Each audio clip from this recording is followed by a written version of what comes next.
Bismillahirrahmanirrahim. I remember watching the Imam read out his statement to the gunman. You transgressed and you thought you could break us. You failed miserably. He said, if you have done anything, you have brought the community closer together with your evil actions. Our beloved Prophet, peace be upon him, said, the believers in their mutual kindness, compassion, and sympathy are just like one body. When one of the limbs suffers, the whole body responds to it with wakefulness and fever. What might have been the final word said at the mosque were, hello, brother. The response? 3 bullets. Do you remember?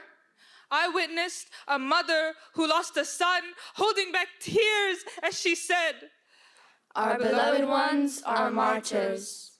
He thought that killing us would be the worst thing he could do. But in Islam, to die in the act of prayer is to die as an honored shaheed.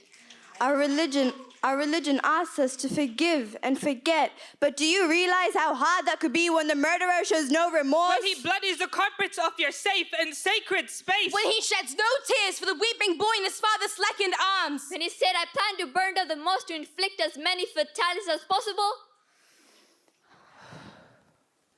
March 15th feels like it's fading away. Do you remember?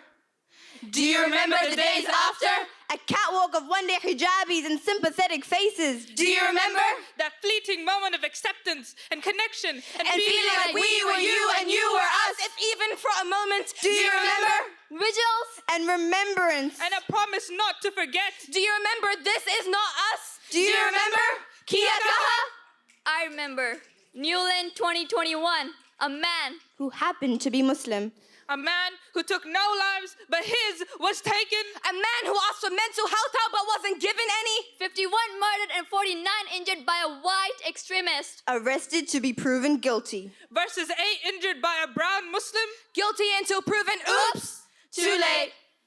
If you need me to prove my humanity, then I am not human. When he stole the breath from our bodies. When he wore the skin of our greatest fears. And live streamed it for all the world to see. He tattooed our flesh, a forbidden act he forced upon our souls. And as his actions fade from the memory of our country, like the white-gray tendrils of Bukhur, Each spiral a life stolen. We will fan life into the embers so that the smoke is everlasting. And like henna, remembrance of their lives stain the very walls of his prison. ولا تحسبن الذين قتلوا في سبيل الله أمواتا بل أحياء عند الله عند ربهم يرزقون. And never think that those who have been killed in the cause of God are dead. Rather, they are alive with their Lord, receiving provisions. And So we ask again, do you remember?